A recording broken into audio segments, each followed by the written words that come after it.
Welcome to the TOCA Backstage podcast. Join TOCA's Executive Director, Chris Wolf, in conversations with the artists and people behind the scenes of the Torrance Cultural Arts Foundation's performances and events. Hi, this is Chris Wolf with the Executive Director of the Torrance Cultural Arts Foundation, back with TOCA Backstage. It is my great honor to have several of the cast members and the COO of Angels Lyric Opera for the upcoming production of, as I like to call it, Elixir of Love. But Alexandra, what's the real title? L'Elisir d'Amore. Thank you. I knew I would never get that right. I'm going to let you guys introduce yourselves and tell people your position. We'll start with you, Nicole. Okay, great. I'm Nicole Benson, and I'm a board member, and I'm the COO of Angels Lyric Opera. So my position in all of this, I'm not performing in the opera, but I will be running around backstage and doing all of the fun stuff and putting all of this together. Awesome. And Alexandra? Hi, my name is Alexandra Rose Hutz, and I will be playing Adina. And Kevin? And my name is Kevin Blickfeld, and I will be playing Belcore. Awesome. And last but certainly not least, Jose?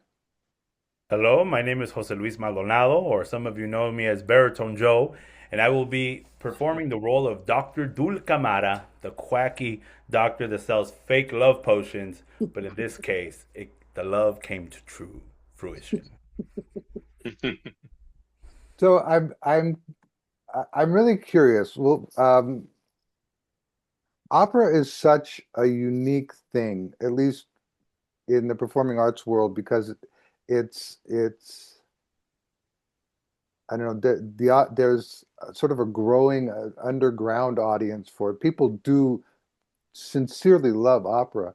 What do you think is the attraction for opera to some? Well, let's start with this. What got you into doing opera? And take it to whoever wants it. Who would like to respond? Well, I grew up saying I love all music except country and opera. Now I love all music, especially country and opera. And I think the biggest catalyst for that was people don't understand opera, or in my case, I didn't understand country music until I had, my English teacher in high school showed me different. It's not all about green tractors and barbecue stains on a white T-shirt. Even those are fun songs too, but there's a lot of connection in opera and in country to the human condition, and these are stories that we can all connect with. Once we just need that catalyst to make that connection, right? Whether it's about unrequited love or struggling to survive, like in Bohème. People love Rent. They don't know it's based with the musical Rent, which is based off La Bohème. So for me, making those connections is what drew me to it, and then eventually I just ended up singing after that because I was a saxophone player.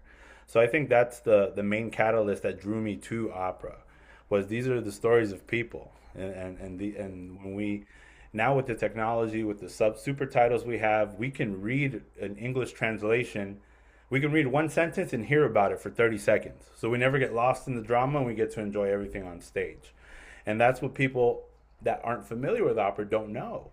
It's like Netflix. It's like binge watching a season of Game of Thrones, but in 4 hours instead of 4 days or 4 weeks. They're 8 seasons is a lot of seasons. So that's how I got drawn into opera. It's stories that we love to connect to. How about you, Kevin? I would just say what's really interesting. I grew up loving music. I grew up in a family that loved music, but was not at all classically trained. And I thought I also didn't like opera. So I grew up loving to do musical theater. And the more I did that, the more people would kind of nudge me towards opera based on what they heard. We live in Los Angeles. That is, the movie industry is so big. And I don't know if anyone's ever had the experience of watching a movie before they put the sound in. And it's a completely different experience. So if you think of opera as being human tales, where then we add music, and it's this heightened reality. So not only are the stories compelling, but you add in the element of music, and it's even more exciting, and it sort of cuts to the core of our hearts, I think, in a way that non-musical drama cannot do. And a lot of people who don't like opera will watch a TV show like The Voice or America's Got Talent, and they don't like opera, and then they'll hear it in person and hear the power of that great resonance of singing without a microphone. And uniformly, if they're good, they almost always will get a standing ovation. And they say, "I don't like opera," and you say, "Well, that is opera." And so you add the combination of heightened reality because of the musical elements and just the excitement of the voices that sing opera, and it's a knockout. And Alexandra? Yeah, my parents always say that I could sing before I could walk or talk. So I guess I've always just been like making noise. Um, and I wanted to take voice lessons when I was 8. And my dad, who does not have any musical training, told me I had to take a year of piano lessons first, for which I am forever grateful because a lot of singers will start out not being able to read sheet music. And so I had a great foundation in that way. But I actually always loved opera, because my parents played it a lot.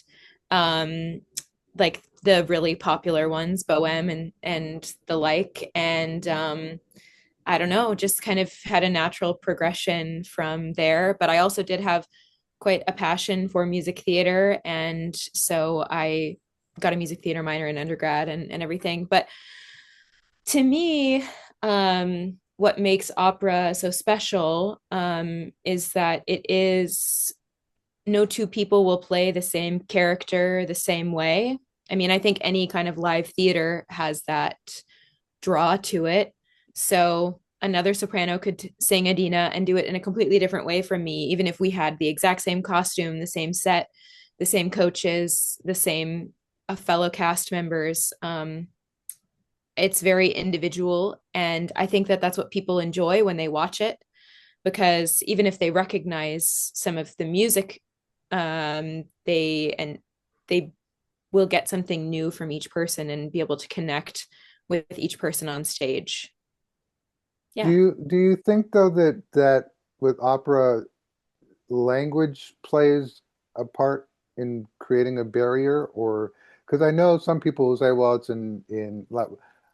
it's in French or German or whatever, um, but they don't know that you can actually get the super titles. So it's almost like going to a foreign film.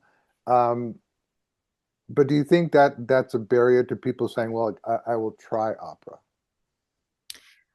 I think it probably is, though I wish it weren't. But I mean, there have been so many times where people who are not necessarily musically inclined, haven't experienced opera or classical music, will come see me perform or something, like a family member, and they'll be like, I knew what you were singing about, even though I didn't know, even though I didn't have the translation, I didn't know what the words meant. Like I could sense what it was about. I could see the emotions. I could understand.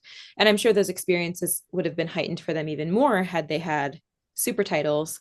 But I mean, think about the orchestral music of a movie score. There aren't always words to that, but you still get an emotion from it. So the more we can tell people that there are super titles, but even so, you will still have an idea of what's going on, especially because we're acting and moving around. Um, the more people I think will come see operas. Well, I think it too. It's similar to dance. I mean, dance doesn't have a script that you can Mhm. hear, but you can often walk away with a sense of emotion, or going to a gallery even. Um, art in general brings a sense of emotion. Um, did Jose, did you find it difficult with the languages? Is when you perform an opera in, I mean, how many languages do you speak, or is it just that you learn the lyrics? So as a performer, we're trained in what's called diction. So our job is to communicate the language not just in pronunciation, but with subtext and in feeling, right? Now, I've been singing a lot of Italian, so I speak Italian now, but that's because every opera is like 600 pages in a score. So you don't necessarily have to know the language, like conversationally. Like I don't really quite speak German. I can get by in French. I speak Italian, Spanish, English. Um, but knowing the language just has to go with understanding the flavor, right? The flavor of the text, the understanding the culture of of the opera you're doing. For example, some operas are in Italian, or but they're set somewhere else. Or Carmen's in French, set in Seville, and sung famously by Russian people, or so there. That's the beauty of this art form, is we're studied so that we don't just get the right words or get the right music. We are embodying a character where you almost people forget that barrier. And again, I bring back some of the more popular platforms like Netflix, because fortunately for us and for the opera industry, people are watching a whole bunch of foreign language shows and foreign language movies, and they're able to follow with their subtitles, right? And it's actually growing more popular. So I think that barrier is being broken as an audience member, which is exciting for us. And also, I think it's great for us as performers, because we want to draw people in with how we resonate those characters from the soul, really, and then to let them ease into not thinking it's a barrier because it's in a different language. To be able to say like, oh, I'm so sad. Oh my God, now I'm happy because she loves me. And then hear Nemorinos sing all about it for 3 minutes of how she has one tear in her eye. She must love me now. And now he's so happy. And I think that's one of the advantages of how the popular streaming platforms are helping out our opera world, and we're also integrating into that. But subtitles have been around for a long time, and they're always available now. It's a standard practice now, so it's very exciting. Kevin, I'm curious, do you think that there's a way to break that barrier, that to get people to say, you know what, I'm going to take the risk and go see an opera, even though I have no idea what it is?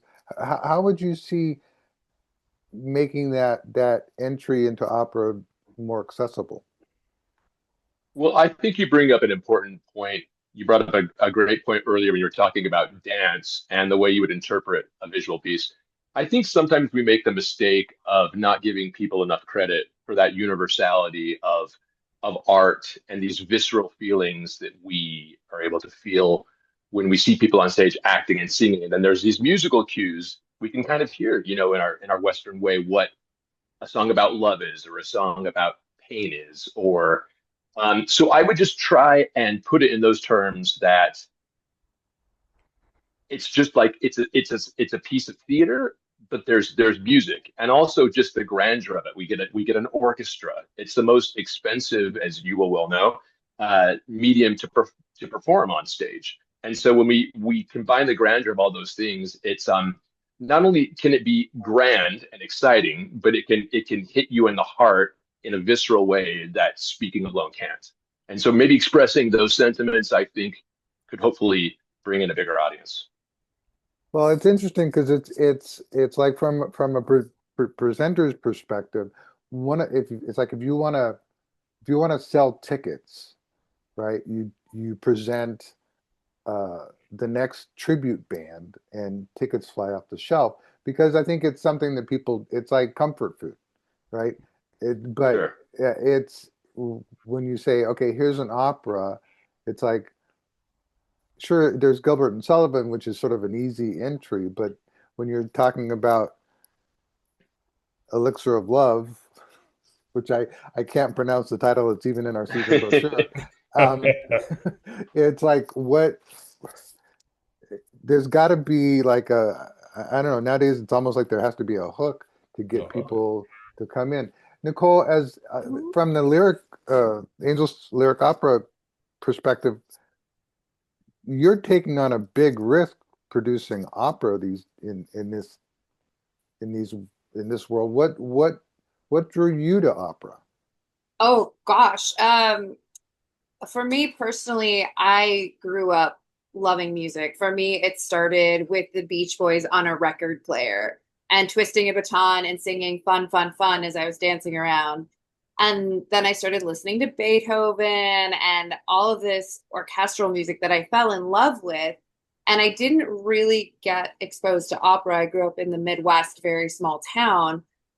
Grew up with a lot of church music and things like that. And eventually, when I was in high school, I was competing and I had this teacher that was like, "Hey, I really want you to sing this art song." And it was all in Italian and I was like, "I don't really know what I'm doing, but okay." And it just, for me, something clicked. And it was like, this music is aligned in me and this is what I love and this is what I want to do.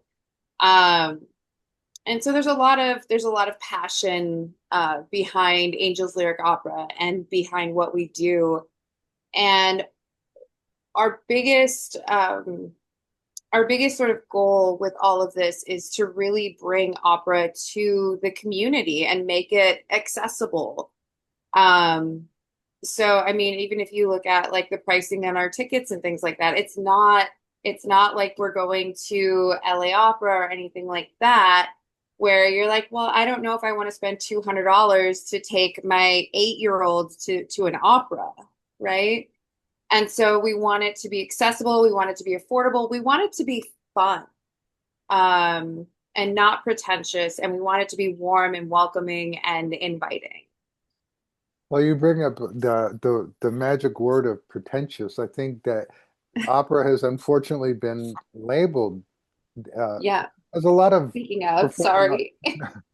Mozart is really trying to join us right now. All right. Come on, Mozart. A lot of arts have been labeled as Uh-huh. pretentious. Dance, opera.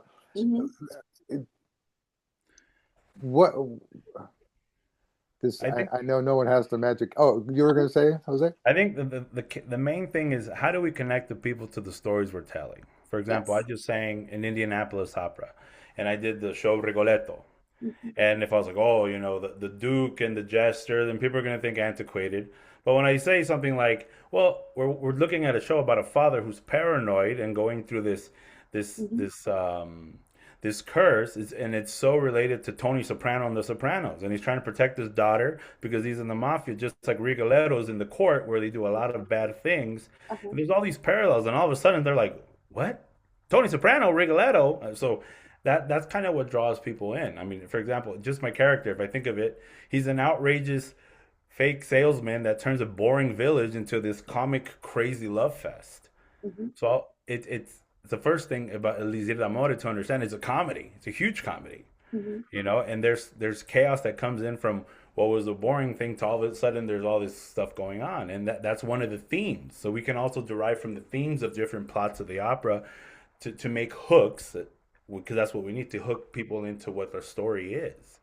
Um, I've seen the Elixir of Love in Opera Omaha where they took the whole staging craft from Greece, and it was based in high school, and they had the gym scene, and it was very similar. So I think that's one of the beautiful things about and one of the opportunities of our art form is we can make it connect to what today is without Mhm. taking, when we still use the same music, we still use the same Italian. Now, the other cool thing is we have the power of what we put in the super titles. Well, the company does, right? Mhm. When I did Così fan tutte during the pandemic in Brooklyn, Mhm. all of our super titles, it wasn't the antiquated English perfect translation. Instead of saying he's strong like a Cyclops, people don't really relate to what a Cyclops is unless it's X-Men. But Mhm. when he says he's strong like the Rock, and then the words like coño are in it, all of a sudden people get drawn in because the translation is also idiomatic to what our culture and our lifestyle is today. And that's where there's power within the company to not just to draw in the people, but keep them engaged throughout the operas because the language that we get to use in the subtitles as well. And to speak and to add on to that, our our artistic vision for this is actually we're going to do it in the style of Edward Hopper, which I don't know if you know who that is, famous artist. He did, I think it's called Nighthawk or Phillies, very famous Yeah. painting, right?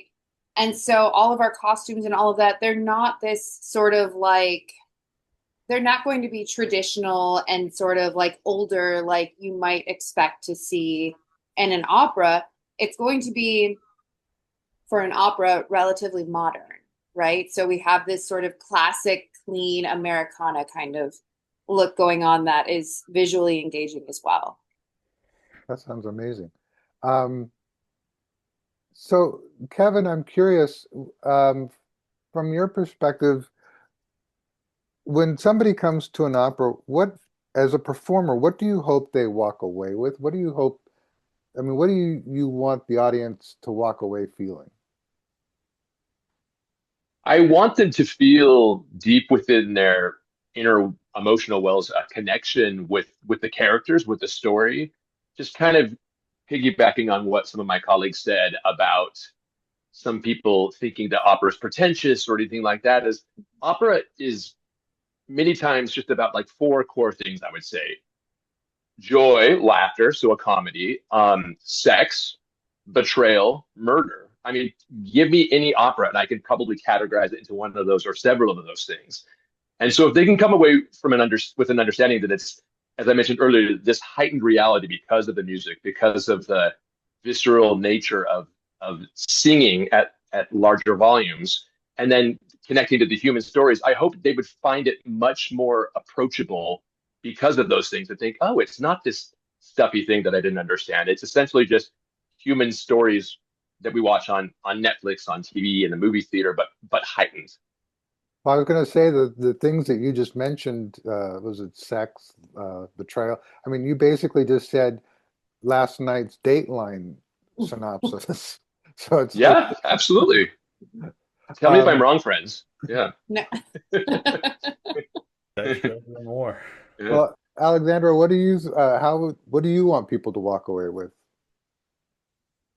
Oh, I guess it depends on the opera, but I hope that people walk away having seen an aspect of themselves on stage, something that they can relate to, some kind of catharsis, and that for a couple hours they the same hope that you hope for someone maybe seeing a movie or something, that for a couple hours they left their lives and left whatever was troubling them at the door of the theater and got to experience something else for a couple hours. I hope they feel inspired and perhaps looking forward to the next piece of art that they can consume, even if it's not more opera, even if someone leaves saying, oh, I loved that they styled everything off of Edward Hopper, I should go to an art museum. Or I really loved the score of that, I would love to look into more Donizetti music. Or I wonder if there's another local affordable orchestra that I could go see. So I hope it just inspires more art consumption and art making after seeing an opera. Wonderful. Jose, I'm curious, one of the things that the Torrance Cultural Arts Foundation does, in addition to present amazing shows like this one, is we like to encourage young performers and give them opportunities, but really try to inspire them. What words of wisdom would you say to a young person who says, I really want to get into opera, what can I do? You have to be the hardest worker in the room, but more importantly, you have to enjoy your progress. Because if you're getting to the opera world, those little increments of progress, they add up, they accrue. And when you start doing that, you start enjoying the process. And when you start enjoying the process, you start discovering who you are as an artist.